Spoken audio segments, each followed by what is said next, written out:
പ്രിയപ്പെട്ട സഹോദരി സഹോദരങ്ങളെ, നമ്മൾ രാജാക്കന്മാരുടെ ഗ്രന്ഥം 11-ാം അധ്യായത്തിലെത്തി. നമ്മുടെ പഠനം ഉൽപ്പത്തി പുസ്തകത്തിൽ നിന്ന് തുടങ്ങിയതാണെന്ന് ഓർക്കണം.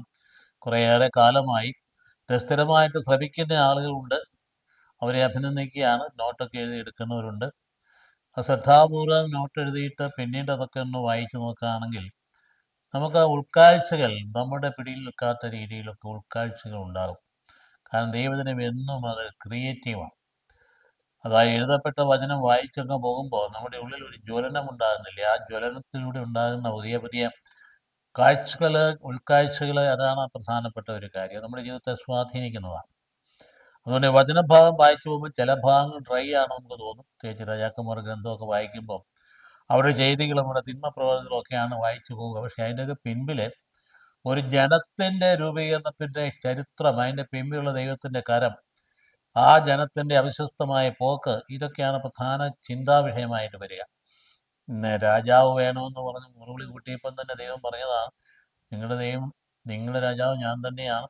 സാമുവേലിൻ്റെ അടുത്ത് വീണ്ടും നിർബന്ധിച്ചപ്പോൾ ദൈവം പറഞ്ഞു, ഉണ്ടാക്കി കൊടുക്കുക, അവരനുഭവിക്കട്ടെ എന്ന് പറയും. രാജാവ് നിങ്ങളെ അടിമകളാക്കും.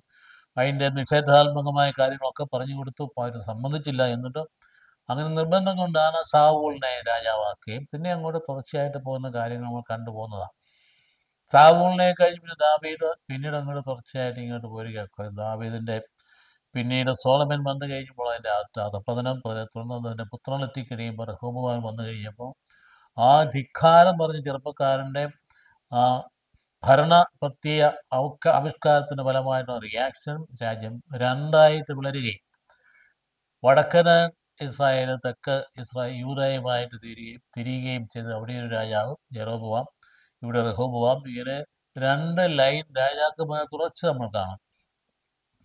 ഇതൊക്കെ മനുഷ്യൻ്റെ ജീവിതത്തിൻ്റെ കുറവുകളാണ്, ദൈവത്തിൻ്റെ ഭാഗത്തുള്ള വീഴ്ചയല്ലത്. ദൈവം നിരന്തരമായി സംരക്ഷിച്ചുകൊണ്ടിരിക്കുന്നു. പക്ഷെ മനുഷ്യൻ ബേസിക്കായിട്ട് സ്വാർത്ഥപരമായിട്ട് ചിന്തിക്കുന്നയാളാണ്. അതുകൊണ്ട് ഒന്നു ചേർന്ന് പോകാൻ, കമ്മ്യൂണിറ്റിയിൽ ഒന്നിച്ച് ചേരാനായിട്ട്, ഒരു കൂട്ടായ്മയായിട്ട് നിൽക്കാനായിട്ട് മനുഷ്യന് എപ്പോഴും വിപ്രതിപത്തിയുണ്ട്. അവന് തിരിച്ച് മാറി മാറി നിൽക്കുന്ന ഒരു രീതി അവന് പ്രകൃതത്തിലുള്ളതാണ്. അതുകൊണ്ടാണ് വിഭജന വിഭജന പ്രക്രിയ അങ്ങനെയുള്ള എല്ലാ കാലത്തും ഉണ്ടല്ലോ. ഏത് രാജ്യത്തുള്ളതാണ് വിഭജന പ്രക്രിയകളുണ്ട്. അപ്പം വിഭജിച്ച് നിർത്തുന്നതിലൂടെ തങ്ങളുടെ വ്യക്തിത്വം വളർന്ന്, നേതൃത്വം വളർന്നു വന്ന ഒരു വിഭാഗത്തെ അടർത്തിയെടുത്തുകൊണ്ട് മറ്റൊരു രാജാവായിട്ട് തീരുന്നു എന്നുള്ള ഒരു യാഥാർത്ഥ്യം മാനുഷികതയിൽ നിന്ന് വരുന്നതാണ്. അപ്പം അതിലൂടെ തന്നെയാണ് ഈ ജനത്തെ വളർത്തിയെടുക്കുന്നത്, മനുഷ്യൻ്റെ കുറവുകളിലൂടെ തന്നെയാണ്. അത് രാജാക്കന്മാർ ഗ്രന്ഥമൊക്കെ വായിക്കുമ്പോൾ നമുക്ക് അലോരസപ്പെടേണ്ട കാര്യമില്ല. അതങ്ങനെ ആയിരുന്നു. പക്ഷെ അതിലൂടെ തിന്മ ചെയ്തപ്പോൾ അതിന് ശിക്ഷയും കൊടുത്തിട്ട് പിന്നെ നന്മയിലേക്ക് കൊണ്ടുവന്ന് വീണ്ടും പിന്നെ തിന്മ ചെയ്യുന്നു, വീണ്ടും ശിക്ഷണം കൊടുക്കുന്നു, ഇങ്ങനെ കൊണ്ടുവരുന്ന ഒരു പ്രതീതിയാണ് നമ്മളിവിടേക്ക് കാണാൻ കഴിയുക. അങ്ങനെ ജെറോബോവാമിൻ്റെ കാലഘട്ട ശേഷം വടക്കൻ ഇസ്രായേൽ അങ്ങോട്ട് അകന്നങ്ങ് പോയി. ജെറുസലേമിനായിട്ടുള്ള ആ ബലിയർപ്പണത്തിൽ നിന്നും അതുപോലെ തന്നെ യഹോവ ഭക്തിയിൽ നിന്നും ഒക്കെ അകന്നങ്ങ് പോയിട്ട് മറ്റ് അന്ധവിശ്വാസങ്ങളിൽ നിന്ന് ചാടി മറ്റ് വിഗ്രഹാരാധനയിലൊക്കെ ചെന്നപ്പെട്ട് ഭയങ്കരമായ രീതിയിൽ അതപ്പതിച്ചു പോയതിന് അവസാനം BC 721 അസ്തമിച്ചു. ഈ ലോകത്തിൽ നിന്ന് തന്നെ, ആ പ്രദേശം തന്നെ, വടക്കൻ ഇസ്രായേൽ എന്ന് പറയാൻ ഒന്നും ഇല്ലാണ്ടായി. അസീറിയ പരിപൂർണമായിട്ട് വിഴുങ്ങി നഷ്ടപ്പെട്ടു പോയി. അതുവരെയുള്ള ചരിത്രത്തിൻ്റെ ഭാഗങ്ങൾ നമ്മൾ കണ്ടുവരിക. അതേ സമയത്ത് യൂദായിൽ കുറച്ചുകൂടെ ഒരു 1.5 നൂറ്റാണ്ടോടെ നിലനിന്നു. കാരണം അവിടെ ജെറുസലേം ദേവാലയമുണ്ട്. അതുകൊണ്ട് തന്നെ ദേവാലയത്തോടനുബന്ധിച്ച് വരുന്ന ചിന്തകളുണ്ട്. ഇപ്പോൾ യഹോവ ഭക്തി വേണമെങ്കിൽ ഭംഗിയായിട്ട് കൊണ്ടുപോകാൻ രാജാക്കന്മാർക്ക്, അവിടെയും കുറേ രാജാക്കൾ തിന്മ പ്രവർത്തിച്ചെങ്കിലും കുറച്ച് പേർക്ക് നല്ലവരായിരുന്നു. അപ്പോൾ അതുകൊണ്ട് അത് കുറച്ചു കാലം കൂടിയൊക്കെ നിന്നിട്ട് അവസാനം വന്നപ്പോൾ 587 ആയപ്പോഴേക്കും തീർന്നു.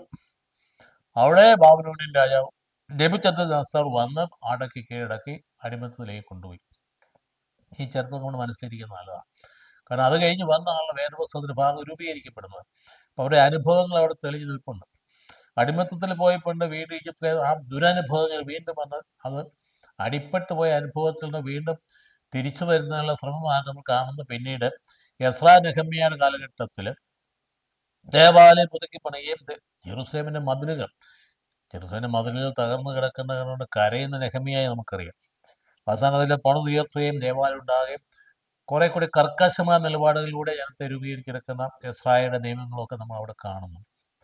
പിന്നെ അങ്ങോട്ട് പോകുന്നതല്ലേ ചരിത്രം, നമുക്കറിയാം സംഗതികൾ. അപ്പം ഇസ്രായേലിൻ്റെ ചരിത്രം പിന്നെ അങ്ങോട്ട് നീണ്ടുപോയി കഴിഞ്ഞാൽ കുറേ കാലം കഴിഞ്ഞപ്പോഴത്തേക്കും അവരെ വീണ്ടും കീഴടക്കിക്കൊണ്ട് യവനന്മാർ കടന്നു വരികയും അവിടെ നേരെ അലക്സാണ്ടർ ചക്രവർത്തി നേതൃത്വത്തിൽ അത് വേണ്ടൊരു മറ്റൊരു സംസ്കാരത്തിലേക്ക് വരികയും ചെയ്തു. പിന്നീട് അങ്ങോട്ട് പോകുന്ന 2-3 നൂറ്റാണ്ട് കാലത്തേക്കും വിവിധ വിഭാഗക്കാരെ കടന്നു വന്ന് ആ യവനന്മാർ, പ്രത്യേകിച്ച് ചില രാജാക്കന്മാർ, തിയോക്കേസ് നാലാം എന്ന് പറഞ്ഞ ആൾ, അങ്ങേര് കടന്നു വന്നതിന് ശേഷം അതിഭയങ്കരമായ രീതിയിൽ യഹൂദരെ പീഡിപ്പിക്കുകയും പന്നിയെ ബലിയർപ്പിക്കാൻ ജെറുസലേം നിർബന്ധിക്കുക ചെയ്ത കാലങ്ങളിലൂടെ മക്കബായക്കാർ ഉയർന്നു വരികയും അങ്ങനെ മുമ്പോട്ട് മക്കബായക്കാരുടെ, പ്രത്യേകിച്ച് നമുക്കറിയാം സ്മോനിയുടെ 7 മക്കളും എന്ന് പറയുന്നതൊക്കെ ഈ കൈറ്റാക്കാലത്ത് വെള്ളിയാഴ്ചത്തെ തിരുനാളുകളിൽ ഒരു അനുസ്മരിക്കുന്ന ഒരു ആണ് സ്മോനിയുടെ 7 മക്കളും.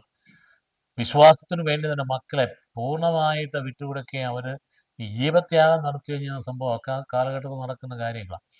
അങ്ങനെ വരുമ്പോഴാണ് അവസാനം റോമാക്കാർ വന്നതിന് ശേഷം അവരെല്ലാം കീഴടക്കിക്കൊണ്ട് മറ്റൊരു സംസ്കാരത്തിന് ഇരയായിട്ട് തിരികെയും ആ കാലഘട്ടത്തിൽ ഈശോ പിറക്കുകയും ചെയ്യുന്നു.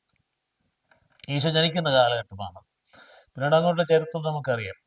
ഏതായാലും ശരി, ഇവിടെ നാം കാണുന്നത് രാജാക്കന്മാരുടെ ചരിത്രത്തിൽ നാം കടന്നു പോകുമ്പോൾ എങ്ങനെയാണ് ഈ ദൈവപരിപാലനയുടെ ഈ ജനം ഇങ്ങനെ പോകുന്നതും മനുഷ്യന്റെ ദുഷ്ടത അവരെ ചിലപ്പോഴൊക്കെ കീഴടക്കിയിട്ട് തകർന്നു പോകുന്നു, വീണ്ടും പുനരുദ്ധരിക്കപ്പെടുന്നതുമായ കാര്യങ്ങൾ നമ്മൾ കാണാൻ കഴിയും. എന്തിനാ നമ്മൾ ഇതൊക്കെ വായിക്കുന്നത്? ദൈവവചനമല്ലേ എന്ന് ചോദിച്ചാൽ ദൈവവചനം തന്നെയാണ്. എങ്ങനെയാ വചനമായി തീരുന്നത്?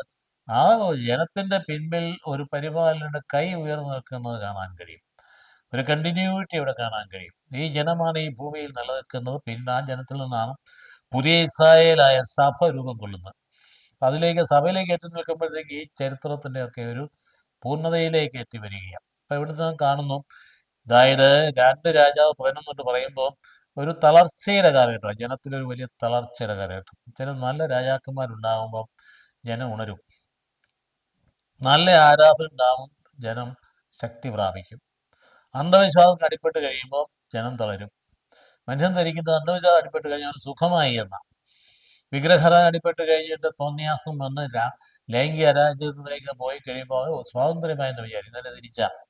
അങ്ങനെയുള്ള അന്ധവിശ്വാസത്തിലേക്ക് പോയി കഴിയുമ്പോഴത്തേക്കും ജനം തളരുകയും തകരുകയും സാമ്പത്തികം ക്ഷയിക്കുകയും ശക്തി പോവുകയും ദുർബലമാവുകയും അയൽക്കാരും വന്ന് ആക്രമിക്കുകയും കീഴ്പ്പെടുത്തുകയും ചെയ്യും. ഇത് മനുഷ്യൻ മനസ്സിലാക്കേണ്ട ഒരു കാര്യമാണ്. നിനക്ക് ബലം കിട്ടണമെങ്കിൽ നീ സത്യമായ ആരാധനയും നിത്യമായ ആരാധനയും കർത്താവിൽ ചേർന്ന് നിൽക്കാൻ ശ്രമിക്കും. ഇന്നും അതുതന്നെ യഥാർത്ഥത്തിൽ ആരാധനയെ പങ്കുപറ്റിക്കൊണ്ട് സത്യം, നീതി, സമാധാനം, ഈശോ മിശിഹ എന്ന വ്യക്തിയിൽ കേന്ദ്രീകരിച്ച ജീവിതം മുമ്പോട്ട് പോകുന്നതെങ്കിൽ നമുക്ക് ധൈര്യമുണ്ടാകുകയും നമ്മുടെ ശക്തി ഉണ്ടായ ഉള്ളിലെ പിളർപ്പില്ലാതെ സമഗ്രതയിൽ നിൽക്കുകയും ചെയ്യും. അത് വിട്ടുപോയി കഴിഞ്ഞാൽ നമ്മൾ എന്താ പറയുക, സ്പ്ലിറ്റ് പേഴ്സണാലിറ്റി, മനഃശാസ്ത്രം സ്പ്ലിറ്റ് പേഴ്സണാലിറ്റി മാറി ഭയം കാർന്നു തിന്നുന്നു, ഉത്കണ്ഠ കാർന്നു തിന്നുന്നു, കുറ്റബോധം അനുഭവിക്കുന്നു, ജീവിതത്തിന് ശക്തി മുഴുവൻ ക്ഷയിച്ചിട്ട് പിന്നെ എങ്ങോട്ടൊക്കെ തിരിയും നമുക്ക് കണ്ടുകൊണ്ടായിരിക്കും. അപ്പം അതുകൊണ്ട് അങ്ങനെയുള്ള സാധ്യതകൾ എല്ലാ കാലത്തും ഉണ്ട്. ഇവിടെ നാം കാണാൻ പോകുന്ന അത്താലിയ എന്ന് പറയുന്ന ഒരു രാജ്ഞിയാണ്. ആഹാബിന്റെ മകളാണ്. അതുപോലെ യൂദാ രാജാവായ യഹോറാമിന്റെ ഭാര്യയെ ആലോചിച്ച് നോക്കി. അതായത് അവർ തമ്മിലൊരു ബന്ധത്തിലേക്ക് വന്നതായിരുന്നു. അതായത് ഇസ്രായേലിന്റെ രാജാവായ ആഹാബിന്റെ മകളെ ഈ യൂദാ രാജാവ് യഹോറാം കല്യാണം കഴിച്ചു. അങ്ങനെ പോയപ്പോൾ മകൻ അഹസ്യ എന്ന് പറയുന്ന രാജാവ് ആയി കഴിഞ്ഞപ്പോൾ അദ്ദേഹം പിന്നീട് കൊല്ലപ്പെടുന്നത് വരെയാണ് നമ്മൾ കഴിഞ്ഞ പ്രാവശ്യം കണ്ടത്. അദ്ദേഹം കൊല്ലപ്പെട്ട് കഴിഞ്ഞപ്പോൾ രാജകുടുംബത്തിൽ പിന്നെ കയറി അടിക്കുകയാണ് അത്താലിയ എന്ത് ചെയ്തു? ആ രാജവംശത്തെപ്പെട്ട് ബാക്കി എല്ലാവരെയും കൊന്നു. യേഹൂ ചെയ്തതുപോലെ തന്നെ എല്ലാവരും വാളിനിരക്കിയായിട്ട് അധികാരം തന്നെ കൈ കിട്ടാൻ വേണ്ടി രാജ്ഞിയായി തീരാൻ വേണ്ടി അങ്ങനെ കൊന്നിട്ട് അത്താലിയ രാജ്ഞിയായി. ഏതാണ്ട് 7 വർഷക്കാലമാണ് അവർ ഭരിച്ചത്. അപ്പോൾ ആ സമയത്ത് ഒരു പരിപാലന കാണുന്നത്, അപ്പോൾ അഹസ്യായുടെ സഹോദരി യഹോഷേബ എന്ന് പറയുന്ന ഒരു പെൺകുട്ടി പ്രധാനാചാര്യൻ്റെ ഭാര്യയാണെന്നാണ് പറയുന്നത്. അവള് ഈ മരിച്ച രാജാവിൻ്റെ ഒരു പുത്രനെ ഉണ്ടായതും അധികം കാലമില്ലാത്തൊരു കൊച്ചനെ ഈ കൊലപാതകം നടന്നപ്പോൾ ഒളിപ്പിച്ച് താമസിപ്പിച്ചു. എവിടെയാ? പ്രധാന പുരോഹിതൻ എന്ന് പറഞ്ഞാൽ ഇവളുടെ ഭർത്താവിൻ്റെ വീട്ടിൽ തന്നെ ഒളിപ്പിച്ച് താമസിപ്പിച്ചു. അതാണ്, ഒരു വയസ്സ് മാത്രം പ്രായമേ ഉള്ളൂ, യോവാസ് എന്ന പേരിൽ. അങ്ങനെ തന്ത്രപൂർവ്വം രക്ഷപ്പെടുത്തി അതിനെ വളർത്തിക്കൊണ്ടുവന്ന് 7 വയസ്സ് വരെ വളർത്തി. അങ്ങനെ വളർത്തിയതിനു ശേഷം ദേവാലയത്തിൽ വളർന്ന കുട്ടി സ്വാഭാവികമായിട്ട് യഹോവഭക്തനായിരിക്കുമല്ലോ. ആ വളർന്ന കുട്ടി യഹോയാദ എന്ന് പറയുന്ന ഈ ഭാര്യയുടെ പേര്.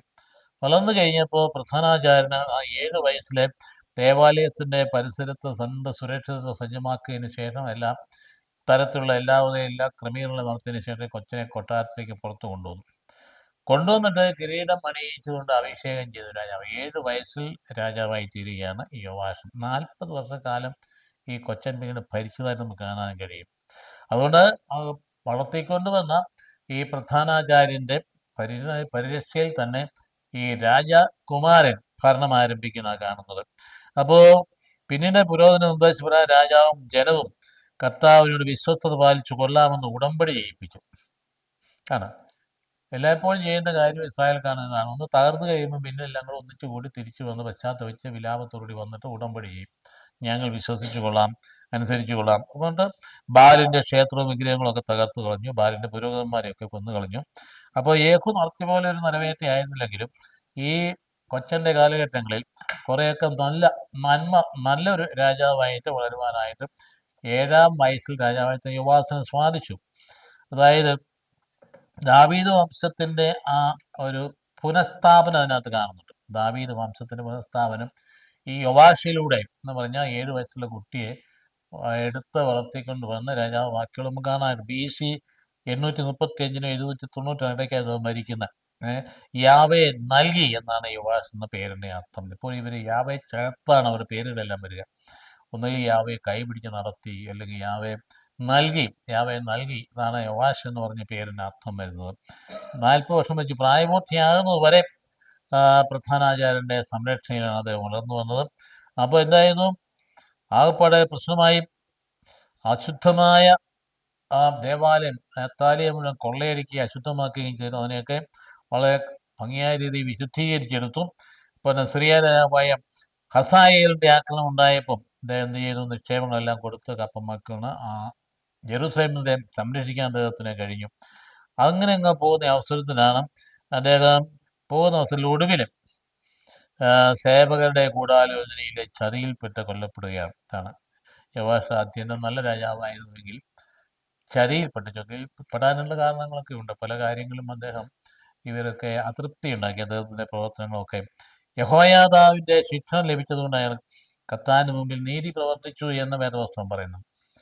യഹോയാദാവിൻ്റെ എന്ന് പറഞ്ഞാൽ പ്രധാനാചാര്യൻ്റെ ശിക്ഷണം ലഭിച്ചതുകൊണ്ട് 2 രാജാവ് 12:2 പറയുന്നു അദ്ദേഹം നല്ല രാജാവായിരുന്നു പറയുന്നു. അപ്പം പ്രധാന പുരോഹിതൻ്റെ ഭരണശേഷം പിന്നീട് ചില വഴിതെറ്റലുണ്ടായി. തന്നെ വഴി നടത്തിയ ആളിൽ നിന്ന് അകന്ന് പോയി അദ്ദേഹം മരിച്ചുപോയി കഴിഞ്ഞപ്പോഴത്തേക്കും കുറച്ച് വഴിതെറ്റലുണ്ടായി. അതുകൊണ്ട് എന്നാ ചെയ്യുന്നു? അദ്ദേഹത്തിൻ്റെ പുത്രൻ യാദാവിൻ്റെ പുത്രൻ സക്കറിയ തെറ്റ് തിരുത്തിയപ്പോൾ ആ തിരുത്തൽ സ്വീകരിക്കാൻ തയ്യാറാകാതെ കല്ലെറിഞ്ഞ് കൊല്ലാൻ വിധിച്ചു. കണ്ടോ?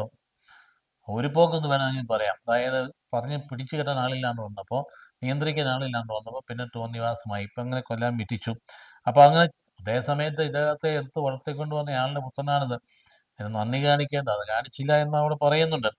അപ്പോൾ അന്നേരത്തേക്കും സിറിയക്കാർ ഇപ്പം വളരെ ഭംഗിയായ രീതിയിൽ വന്നിടത്ത് നിന്ന് ഈ മനുഷ്യൻ ഇതുപോലെ തിന്മ പ്രവർത്തിച്ച് കഴിയുമ്പം അവിടെയാണ് സിറിയൻ യുദ്ധത്തിൽ മുറിവേറ്റുകയും അങ്ങനെ യഹോദായുടെ പുത്രൻ്റെ രക്തത്തിന് പ്രതികാരം എന്ന നിലയിൽ ചതിയിൽ വധിക്കപ്പെടുകയും ചെയ്യുന്നു ഈ പറയുന്ന യോവാഷ് എന്ന് പറയുന്ന രാജാവ്. നമ്മൾ പഠിക്കുന്ന ഒരു പാഠം ഇതാണ്: എത്ര ശക്തനായ ആളായാലും ശരി, ധാർമ്മിക മൂല്യങ്ങൾക്ക് വിരുദ്ധമായിട്ട് പോയി കഴിഞ്ഞാൽ തിരിച്ചടി ഉറപ്പാണ്. ഏത് ശക്തനായവനായാലും ശരി. ഇവിടെ എന്നും അത് തന്നെയല്ലേ. ഇവിടെ ഇപ്പോൾ ഭരണകർത്താക്കൾ അവർക്ക് അധികാരം കയ്യിലുണ്ട്, ഭൂരിപക്ഷവുമുണ്ട്. അവരുടെ ഏത് നിയമവും നടപ്പാക്കാൻ പറ്റും. ആ നിയമത്തിൻ്റെ മറവിലെ കുരുതികളാണ് നടക്കുന്നതെങ്കിൽ തിരിച്ചടിക്കുന്ന ഒരു സംശയവുമില്ല. ധാർമ്മികമായ തകർച്ചയ്ക്ക് തിരിച്ചടി ഉണ്ടാവും, ഒരു സംശയവുമില്ല.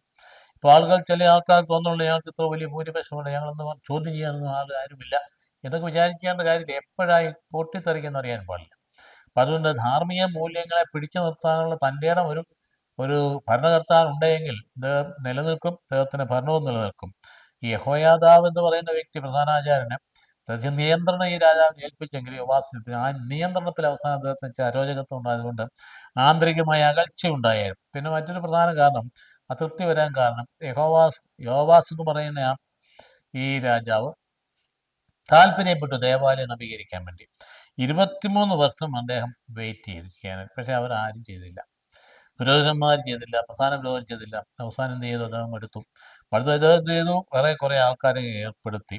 എന്നിട്ട് ദേവാലയത്തിൻ്റെ ഉള്ളിൽ തന്നെ ഒരു പെട്ടി വെച്ച്, ദേവാലയ നവീകരണത്തിന് വേണ്ടിയുള്ള സംഭാവനയ്ക്കായിട്ട് പെട്ടി നിറഞ്ഞ് അത് എണ്ണി വെക്കാൻ വേണ്ടിയിട്ട് മറ്റ് ആൾക്കാരെ അദ്ദേഹം ചുമതലപ്പെടുത്തി. അതുകൊണ്ട് പുരോഹിതമല്ലാത്തവരെ, അതുകൊണ്ട് പുരോഹിത വൃന്ദത്തിന് തന്നെ യോവാസിന് ഭയങ്കരമായ അതൃപ്തി ഉണ്ടായി. ഇപ്പം നോക്കണേ, എതിർപ്പ് വരുന്ന രീതികൾ കണ്ടോ. നന്മ ചെയ്തിട്ടാണ് വന്നത്. അപ്പം അതുകൊണ്ട് എന്ത് സംഭവിക്കേണ്ടത്, പണം മിച്ചം വന്ന് ദേവാലയം നവീകരിക്കപ്പെട്ടു. അതിനൊക്കെ ദേവാലയത്തിന് ആവശ്യമായ വസ്തുക്കളൊക്കെ വാങ്ങിക്കാനായിട്ട് കഴിയും. അപ്പോൾ ഇത് വലിയ മാറ്റങ്ങൾക്ക് ഇടയാക്കുകയാണ്. ഒരു സംഘം തന്നെ അങ്ങനെയാണ് ഈ ചതിയിൽ കൊല്ലാനായിട്ട് ഇടയായത്. വാസ്തവത്തിൽ അദ്ദേഹം സംഭവിച്ചത്, അദ്ദേഹം പുരോഹിതന്മാരല്ലാത്തൊരു വിഭാഗത്തെയാണ് ഈ ദൗത്യം ഏൽപ്പിച്ചത്. ഇന്നത്തെ ഭാഷയെ പറഞ്ഞ അൽമായർ.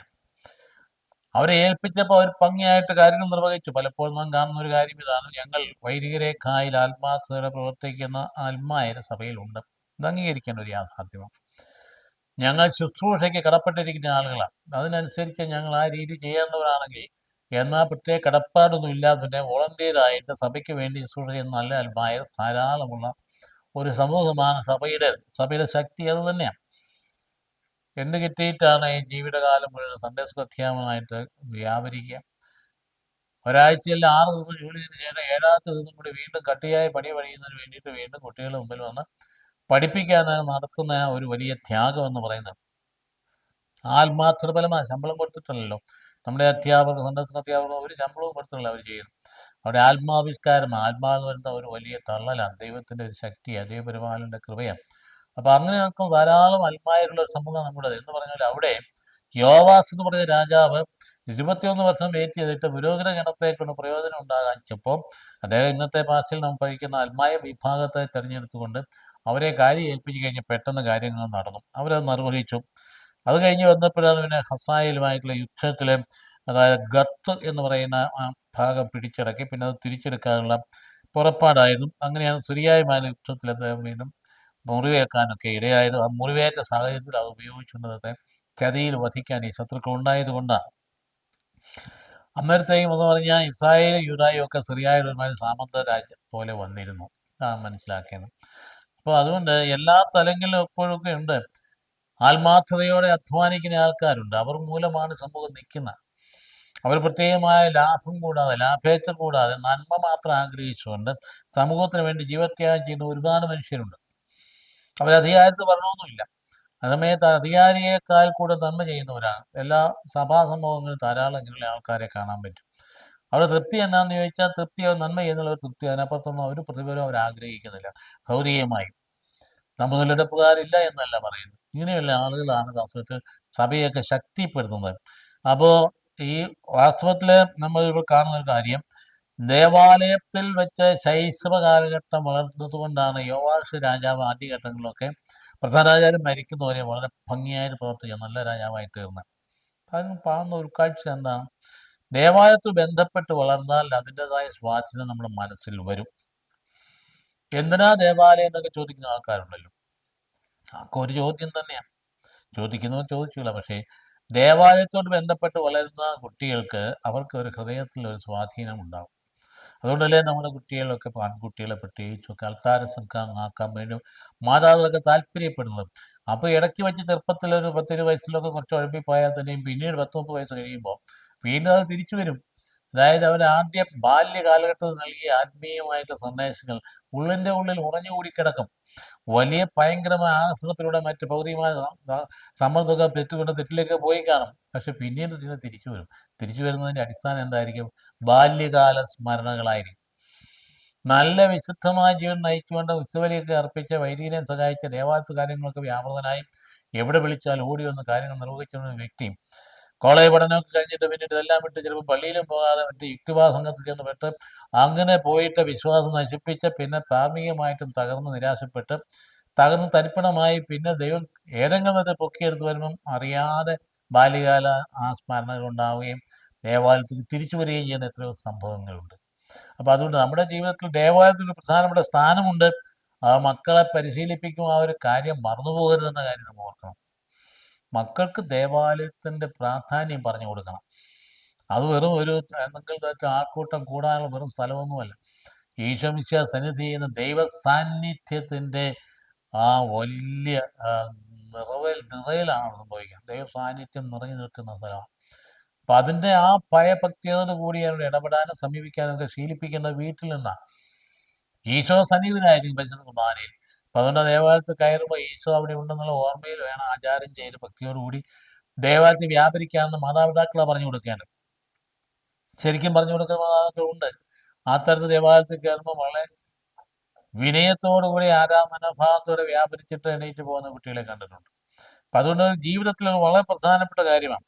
അപ്പോൾ ഇവിടെ കാണില്ലേ ഒന്നത്. രണ്ടാമത് ദേവാലയ നവീകരണത്തിന് വേണ്ടിയിട്ട് രാജാവ് ആഗ്രഹിച്ചിട്ട് പുരോഹിതന്മാർ ചെയ്തില്ല. അപ്പം പുരോഹിതന്മാർക്ക് എല്ലാവരും തീഷ്ണതയുള്ളവരായിരിക്കണമെന്നില്ല. പുരോഹിതന്മാർ മനുഷ്യരാണ്. അപ്പോൾ അവരവരുടെ ജോലി ചെയ്യുന്നുള്ളതല്ലാതെ അതിനപ്പുറത്തേക്ക് തീഷ്ണത പ്രതീക്ഷിക്കാൻ പാടില്ല. തീഷ്ണത ഇവർക്ക് ഉണ്ടാകേണ്ടതാണ്, അപ്പോൾ ഉണ്ടാകണമെന്നില്ല. അതുകൊണ്ട് പുരോഹിതനെ നോക്കിയിട്ട് വിമർശിക്കുകയും കുറ്റപ്പെടുത്തുകയും ചെയ്യുമ്പോൾ പുരോഹിതരാരും അതേക്കുറിച്ച് അത്ഭുതപ്പെടേണ്ട കാര്യമില്ല. പുരോഹിതരെ വിമർശിക്കപ്പെടണം, എങ്കിലേ നവീകരണം ഉണ്ടാവുകയുള്ളൂ. കാരണം ഈ പുരോഹിത വൃത്തി നവീകരിക്കപ്പെട്ടുകൊണ്ടിരിക്കേണ്ട ഒരു സംഗതിയാണ്. ദൈവാത്മാവിനെ നവീകരിക്കപ്പെട്ടുകൊണ്ടിരിക്കേണ്ടതാണ്. അപ്പം ഇവിടെ 23 വർഷം കാത്തിരുന്നിട്ട് ആ പുരോഹിതരൊന്നും ചെയ്തില്ല, പ്രധാന കാര്യന്മാരും ചെയ്തില്ല. അപ്പം അതിന് രാജാവ് തിരഞ്ഞെടുത്ത ആത്മായ ഗണമാണ് ചെയ്യാനായിട്ട് ഇടയായത്. അപ്പോൾ ശ്രദ്ധിച്ചില്ല കാര്യങ്ങൾ. ഇപ്പോഴും നമ്മൾ ശ്രദ്ധിക്കണം. ഒരു പള്ളിയിൽ നമ്മൾ ചെന്ന് കഴിഞ്ഞാൽ ദേവാലയത്തുള്ളിൽ കയറി, പക്ഷേ അതിൻ്റെ പിറകിലെ സംഗീതത്തിലൊക്കെ ചെന്നാൽ അറിയാം അവിടുത്തെ അച്ഛൻ എന്തെങ്കിലും തീഷ്ണതയുള്ള ആളാണ്. വളരെ കൃത്യമായി ആ സങ്കീർത്തിയൊക്കെ സൂക്ഷിക്കുകയും ദേവാലയത്തിന് ഉപയോഗിക്കുന്നതായ തിരുവസ്ത്രമൊക്കെ വളരെ ഭംഗിയായിട്ട് ക്രമീകരിക്കപ്പെടുകയും അതിനനുസരിച്ച് ദേവാലയം ശുദ്ധിയുള്ളതായിരിക്കുകയും ആ മധുബായൊക്കെ പവിത്രമായിട്ട് സൂക്ഷിക്കുകയും ചെയ്യുന്ന ബദ്ധനായ ആളാണോ ഇല്ലയോ എന്ന് അതിനകത്ത് കയറി അറിയാം. അപ്പം അങ്ങനെ സംഭവിക്കുന്നുണ്ട്. ശ്രദ്ധിക്കാത്ത ആൾ വരുമ്പോൾ അവിടെ എല്ലാം ആകെപ്പാടെ അലങ്കോലപ്പെട്ട് കിടക്കും. ധൂപക്കുറ്റിയിൽ നിന്നുള്ള വീണ തീയും കത്തി എല്ലായിടത്തും പിന്നെ കാർപ്പറ്റുകളെല്ലാം കത്തിക്കുറിച്ച് അവിടെ ഇവിടെയൊക്കെ കിടന്നിട്ട് പുറത്ത് വരുമ്പോൾ യാതൊരുവിധ വൃത്തിയുമില്ലാത്ത രീതിയിൽ കിടക്കുന്നിടത്ത് സത്യം പറഞ്ഞാൽ അതിന് ആത്മീയതയിൽ വന്നുവച്ചിരിക്കുന്ന അധപ്പതനമാണ് എന്ന് പറയേണ്ടി വരും. ഈ ശുഷ്കാന്തി കാണിക്കുമ്പോൾ പൗരോഹിത്യത്തിന് ഉണർവുണ്ടാവും. അപ്പം അതുകൊണ്ട് അങ്ങനെയുള്ള കാര്യങ്ങളൊക്കെ ഉണ്ട്. അപ്പം സാമ്പത്തികമായ കാര്യങ്ങളിലല്ല പുരോഗതി സൃഷ്ടിക്കേണ്ടത്, ഇങ്ങനെയുള്ള അതുകൊണ്ടാണല്ലോ അപ്പോസ്തലന്മാർ ആദ്യഘട്ടങ്ങളിൽ പറഞ്ഞത് ഡീക്കന്മാരെ നിയോഗിക്കുക ശുശ്രൂഷയ്ക്കാക്കി, ബാക്കി കാര്യം ഞങ്ങൾ ബലിയർപ്പണത്തിലും വചന ശുശ്രൂഷയിലും വ്യാപരിക്കട്ടെ എന്ന് പറയാൻ കാര്യം ഇതാണ്. വചനപ്രഘോഷണം എന്ന് പറയുന്നതും വിശ്വാസ പരിശീലനവും ഏറ്റവും പ്രധാനപ്പെട്ട ഒരു കാര്യം ഒരു വൈദികന്റെ ജീവിതത്തിൽ. അതിനാണ് പ്രാമുഖ്യം നൽകേണ്ടത്. ഒരു ദേവാലയത്തിൽ ചെന്ന ആത്മാരല്ലെങ്കിൽ മറ്റുള്ള ആൾക്കാർ ശ്രദ്ധിക്കുക, ഒരു അച്ഛൻ വന്ന് കുറേ വർഷം കഴിഞ്ഞു പിന്നെ അടുത്തതിന് മുമ്പേ അച്ഛനുമായി താരതമ്യം ചെയ്യാം. താരതമ്യം എങ്ങനെയാണ്? ആ അച്ഛൻ വന്നപ്പോൾ ഈ കെട്ടിടം പണിതു, മറ്റേ അച്ഛൻ വന്നപ്പോൾ ഈ പള്ളിക്കൂടം പണിതു, വേറെ അച്ഛൻ വന്ന് ഈ അത്രയും സാമ്പത്തിക ലാഭം ഉണ്ടാക്കി. ഇതൊക്കെയാണോ ക്രൈറ്റീരിയൻ? പരിശോധന നോക്കിയത് നിങ്ങളൊരു വിചാരിച്ചിനെ എങ്ങനെയാണ് വിലയിരുത്തുന്നത്? അദ്ദേഹം വന്നതിന് ശേഷം പണിതുയർത്ത് കെട്ടിപ്പൊക്കിയിട്ടുള്ള വലിയ മന്ദിരങ്ങൾ വെച്ചുകൊണ്ടാണോ വിലയിരുത്തുന്നത്? അതേസമയത്ത് ഒരു അച്ഛൻ വന്ന് അദ്ദേഹം കുട്ടികളുടെ വിശ്വാസ പരിശീലനത്തിലും പ്രാർത്ഥനാ കൂട്ടായ്മയ്ക്കും അതുതന്നെ വചനത്തിൻ്റെ പ്രഘോഷണത്തിനും നിരന്തരമായിട്ട് വ്യാപരിക്കുന്ന ഒരാൾ പുറമേ നോക്കി ഒന്നും ചെയ്തതായിട്ട് കാണില്ല. പക്ഷേ അതാണ് നിലനിൽക്കുന്ന ഫലം പുറപ്പെടുവിക്കുന്നത്. വളർന്ന തലമുറയിലേക്ക് ഊർന്നിറങ്ങുന്ന വചനം എന്ന് പറയുന്നത് നിലനിൽക്കുന്ന അതിലൂടെയാണ്. അതില്ലാതെ കെട്ടിടം പണിയുമായി നടന്നു കഴിഞ്ഞാൽ പ്രയോജനരഹിതമായ കാര്യമാണ്. അതുകൊണ്ട് നമ്മൾ വിലയിരുത്തുമ്പോൾ ഈ കാര്യം ദൈവജനം മനസ്സിലാക്കേണ്ട ഒരു സംഗതിയുണ്ട്. വചനപ്രഘോഷണവും വിശ്വാസ പരിശീലനം എന്ന് പറയുന്നത് വളരെ ഗൗരവമായ കാര്യം, ഇടവയിൽ നടക്കേണ്ടതാണ്. അതാണ് ഏറ്റവും പ്രധാനപ്പെട്ട ഒരു ഘടകം. അത് നടക്കാതെ മറ്റെന്തെല്ലാം കാര്യം കെട്ടിപ്പൊക്കിയാലും ഒരുപാട് പ്രസ്ഥാനങ്ങൾ നമുക്കുണ്ട്, സംഘടനകളുണ്ട്, ഒരുപാട് പരിപാടികൾ ഒക്കെ ഉണ്ട്. പക്ഷേ കാര്യമൊക്കെ ശരിയാ, ദൈവജനത്തിന് വചനം ലഭിക്കുന്നില്ല എങ്കിൽ, ദൈവജനത്തിൻ്റെ ആ പരിശീലനത്തിന് ഉണർവുണ്ടാകുന്നില്ല എങ്കിൽ ഇതൊക്കെ വ്യർത്ഥമാണ്, അർത്ഥരഹിതമായ കാര്യമാണ്. കർത്താവിന് വേണ്ടി അർപ്പിക്കാനും ജീവിതത്തിൽ കർത്താവിനെ കണ്ണുമുട്ടാനും കർത്താവിൽ ജീവിക്കാനും ജനത്തെ പരിശീലിപ്പിക്കണം. ഈശോ അവിടെ ഉണ്ടെന്ന് എല്ലാ ഭവനങ്ങളിലുണ്ട്. ഈശോ എല്ലാ വിഷമതകളിലുണ്ട്, എല്ലാ ദുഃഖങ്ങളിലും കണ്ണുനീരിലുണ്ട്. മനുഷ്യൻ്റെ എല്ലാ സംഘർഷങ്ങളും അവിടെ നിന്നുണ്ട്. അധ്വാനിക്കും പറഞ്ഞ് നമുക്ക് എൻ്റെ മക്കളെ വരുമെന്ന് പറഞ്ഞ കർത്താവ് ഇന്നും ഉണ്ട് നമ്മളുടെ കൂടെ. ആ ഒരു ബോധ്യം നൽകുന്നതാണ് വിശ്വാസ പരിശീലനം എന്ന് പറയും. അങ്ങനെ ഒരു വ്യക്തിക്ക് ഏത് തടസ്സങ്ങളുടെ നടുവിലും കുറ്റങ്ങളുടെ പ്രശ്നങ്ങളുടെ നടുവിലൊന്നും അവരും തളർന്നു പോയില്ല. അതൊക്കെ വിശ്വാസം പരീക്ഷിക്കപ്പെടുന്ന രംഗമായിട്ട് അവർ കരുതുകയുള്ളൂ. അതിനെയൊക്കെ അവർ അതിജീവിക്കും. സാമ്പത്തിക തകർച്ചയെ അതിജീവിക്കും, അനാരോഗ്യത്തെ അതിജീവിക്കും, മാരകമായ രോഗങ്ങളൊക്കെ അതിജീവിക്കും. കാരണം അവിടെയൊക്കെ അതിനപ്പുറത്തേക്ക് തെളിഞ്ഞു നിൽക്കുന്ന ഈശോയെ മരണാനന്തര ജീവിതത്തെയും കാണും. അപ്പം അതനുസരിച്ച് മുമ്പോട്ട് പോകുന്ന പ്രത്യാശയും പ്രതീക്ഷയും ഉണ്ടായിരിക്കും. ഇത് നൽകുക എന്നുള്ളതാണ് ഒരിടവകയിൽ ഏറ്റവും പ്രധാനപ്പെട്ട ദൗത്യം. ഇത് നൽകാതിരുന്നാൽ അവരുടെ അജപാലനം നിർവഹിക്കപ്പെട്ടു എന്ന് പറയാൻ പറ്റും. അതുകൊണ്ട് ജനത്തിൻ്റെ തന്നെ ക്രൈറ്റീരിയൻ ഏതാണ് ഒരു അജപാലന പ്രവൃത്തിയുടെ മകനാപ്പെട്ട കാര്യങ്ങൾ എന്നുള്ളത് തിരിച്ചറിയുന്നത്. അജപാലന പ്രവൃത്തിയുടെ മകനിൽ നിൽക്കുന്നത് വചനപ്രഘോഷണത്തിലും വിശുദ്ധീകരണത്തിലും വിശ്വാസ പരിശീലനത്തിലുമാണെന്നുള്ള കാര്യം അരക്കെട്ടുറപ്പിച്ച് പറയുക ഏറ്റവും പ്രധാനപ്പെട്ട കാര്യം. അത് വെച്ച് വേണം വൈദ്യ വിലയിരുത്താൻ, അതനുസരിച്ച് വേണം ചർച്ചകൾ നടത്താനായി. അല്ല ഒരു അച്ഛൻ വന്നതിന് ശേഷം ഇത്തരത്തിൽ അവിടെ ആ സ്കൂൾ കെട്ടിടം പൊളിച്ചു അത് പണിതു, അല്ലെങ്കിൽ മറ്റേ കെട്ടിടം പൊളിച്ചു അത് പണിതു, ഇത് അച്ഛൻ വന്ന് കഴിയുമ്പോൾ എന്തെല്ലാം കെട്ടിടങ്ങൾ പണിതുണ്ടാക്കി. അതല്ല ക്രൈറ്റീരിയൻ. കെട്ടിടങ്ങളല്ല നമ്മുടെ വിശ്വാസത്തിൻ്റെ മാനദണ്ഡം പറയും. അക്കാര്യത്തെക്കുറിച്ച് വളരെ കൃത്യമായി നമ്മളിവിടെ പഠിപ്പിക്കുന്നതാണ്. ഈ പറയുന്ന യോവാശിൻ്റെ ജീവിതത്തിൽ നമ്മളെ പഠിപ്പിക്കുന്ന സംഗതിയാണ് സാമ്പത്തികമായ കാര്യങ്ങൾ. അതുപോലെ തന്നെ അതിൽ സഭയെല്ലാം ഷെയർ ചെയ്ത് ജീവിക്കണം, അല്ല ഒറ്റ ആൾപട്ടാളമല്ല. ഇടവയൊരു വികാരിയായിട്ട് വെച്ച് വികാരി കണക്റ്റിംഗ് ലിങ്കാണ്, യൂണിഫൈങ് ലിങ്ക്. പ്രവർത്തിക്കേണ്ടത് അവിടുത്തെ ജനമാണ്. ജനത്തെ യൂണിഫൈ ചെയ്യുന്ന ലിങ്കാണ്. അവരാണ് പ്രവർത്തിക്കുന്നത്. അവരെ ഒന്നിച്ച് നിർത്തി കഴിയുമ്പോൾ പ്രവർത്തനങ്ങളെ സജീവമായി ചലനാത്മകമായി. നേരെ മറിച്ച് അതിനൊന്നും ഒരു ബന്ധമില്ല, എല്ലാം ഞാൻ തന്നെ ചെയ്തോ അത് വീട്ടിൽ നടക്കുകയും ഒരു കാര്യം വിട്ടുകൊടുക്കാതിരിക്കുകയും ചെയ്ത് കഴിഞ്ഞാൽ ഒന്നും വിട്ടുകൊടുക്കത്തില്ല. അൽമാരി ചെയ്യേണ്ട കാര്യം അത് വിട്ടുകൊടുക്കേണ്ടേ. ഒരു സ്കൂൾ നടത്തിപ്പിന് എന്തിനാ അച്ഛൻ തലക്കേറ്റി വെക്കുന്നത്? അത് അൽമാരെ കൊണ്ടുപോയി നടത്തിക്കില്ല, കൂടെ പോയി നിൽക്കണം. അതുപോലെ മറ്റെല്ലാ കാര്യങ്ങളും അൽമാരി ചെയ്യാത്ത അവരെ കൊണ്ട് ചെയ്യിപ്പിക്കണം. അങ്ങനെ വരുമ്പോഴത്തേക്കും ഇടവക സജീവമായി ശക്തമായി ആളുകൾ മുമ്പോട്ട് വരുന്ന ഉന്മേഷമായി അവർക്ക് തൃപ്തിയായി ഒരു കാര്യങ്ങളൊക്കെ സഭയ്ക്ക് വേണ്ടി ചെയ്തല്ലോ എന്നുള്ള സന്തോഷമുണ്ടായി. ഇതാരെ അടുപ്പിക്കുകയില്ല, എന്ത് ചെയ്യും? ആരോടും മിണ്ടുകയില്ല, ബന്ധപ്പെടുകയില്ല, ഒന്നുമില്ല. ആ രീതിയിൽ പോവുകയും ആരാധനക്രമം മാത്രം അർപ്പിച്ചുകൊണ്ട് മുന്നോട്ട് പോവുകയും ചെയ്യുന്നതല്ല. അതും വളരെ ഭയങ്കര പരാജയ ബോധമാണ്. ആരാധനക്രമം ജീവിതത്തിലേക്ക് വരേണ്ടതാണ്, അല്ല ദേവാലയത്തിൽ മാത്രം നിൽക്കേണ്ടതല്ല. ആരാധനക്രമത്തിൽ സംഭവിക്കേണ്ട യൂണിറ്റിയാണ്, ജനത്തിൻ്റെ ഒന്നുചേരലാണ്. ആ യൂണിറ്റിയുടെ ലിങ്കായിട്ടാണ് അവിടെ ഇടവക വികാരി എന്ന് പറയുന്ന ആൾ നിൽക്കുക. ആ ലിങ്കിനെ കേന്ദ്രീകരിച്ച് എല്ലാം കൂടി ചലിച്ച് തുടങ്ങിക്കഴിയുമ്പോൾ ഇടവക സജീവമായി ആളുകൾക്ക് സന്തോഷം വരും, പള്ളിയിലേക്ക് വരാൻ ഉണർവ് വരും, വന്നാൽ ഇവിടെ കേൾക്കാൻ ആൾക്കാരുണ്ടാകും, അവരുടെ വിഷമതകൾ അവിടെ ഇറക്കി വെക്കാൻ പറ്റും, സമാധാനത്തോടെ തിരിച്ചു പോരാനും പറ്റും. അപ്പം അങ്ങനെയുള്ള ജീവിത സാഹചര്യത്തെക്കുറിച്ച് നമ്മളിവിടെ പറയണം. ഇപ്പം യോവാസിൻ്റെ ജീവിതത്തിൽ അങ്ങനെയുള്ള സാഹചര്യങ്ങളൊക്കെ ഉണ്ടായി എന്നുള്ളത് നമ്മൾ മനസ്സിലാക്കേണ്ടതാണ്. അപ്പോൾ അതുകൊണ്ട് അവിടെ ദേവാലയം നവീകരണം നടന്നു. ഇപ്പോൾ ഇസ്രായേലിൽ തന്നെ 2 തരത്തിലെ രാജാക്കന്മാർ വന്നു പോയി കണ്ടില്ലേ. യോവാസ് വന്നതുകൊണ്ട് തന്നെ ആ ഘട്ടം അങ്ങനെ കടന്നു പോവുകയാണ്. ഹസായലിൻ്റെ പുത്രൻ ബെൻഹാദാദ് പിന്നീട് ഇസ്രായേൽ സിറിയയിൽ രാജാവുമായിട്ട് വരികയാണ്.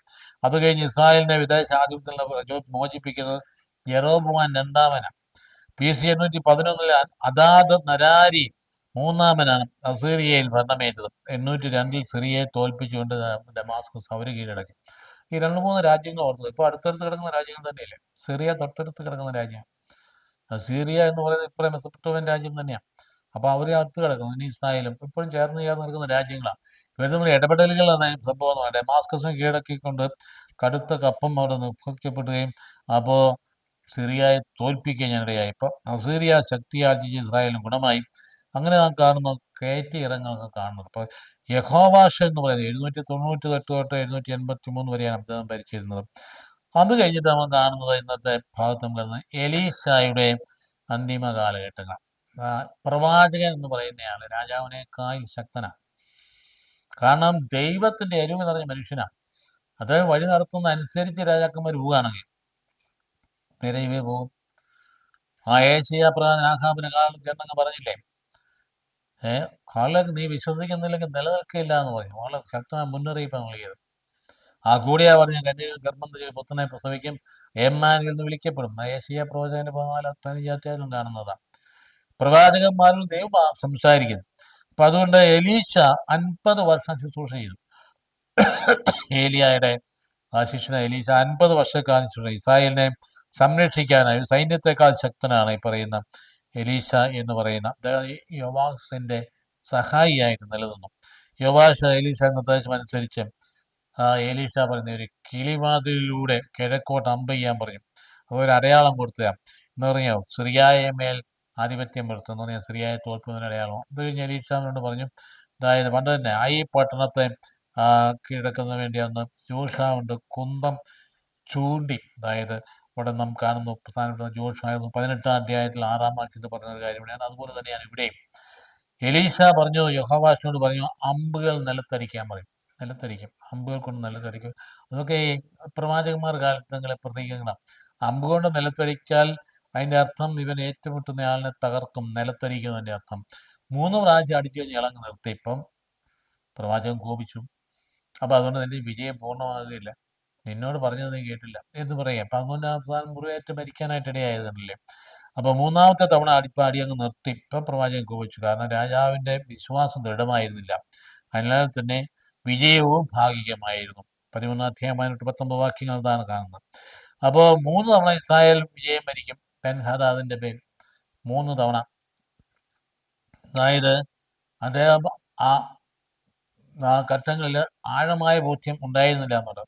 പിന്നീട് എലീശയുടെ മരണശേഷം പറഞ്ഞില്ലേ, പിന്നെ നാം കാണുന്ന ചില സംഗതി അദ്ദേഹത്തിൻ്റെ മൃതശരീരത്തിൽ തൊട്ട വ്യക്തി ജീവൻ പ്രാപിക്കുന്ന സംഭവങ്ങളൊക്കെ ഇവിടെ കാണുന്നുണ്ട്. അതുകൊണ്ട് പിന്നീട് നാം കാണുന്നു, സാധാരണ ഇപ്പോൾ അടക്കം ചെയ്യുന്ന അവിടെ ഇസ്രായേൽ ഒരു ഗുഹയിലാണ്. എന്തെങ്കിലും ഗുഹ നമ്മൾ ഈ പറഞ്ഞ പോലെ മണ്ണിൽ കുഴിയുണ്ടാക്കി അവിടെ അടക്കുകയല്ല പതിവ്. ഇന്നും ഇവിടെ കാണാം.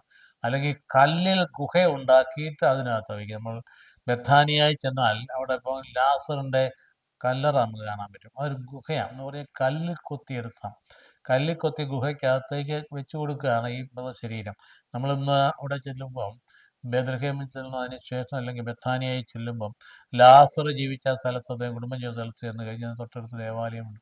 അതിൻ്റെ മുകളിലൊരു ദേവാലയം. അത് ആ ഖബറിനെ ലാസറിനെ അടക്കിയ സ്ഥലമാണ്. ആ അടക്കിയ സ്ഥലത്ത് പറയുന്നത് അതിനകത്ത് ചെന്ന് നമുക്ക് കാണാൻ കഴിയും.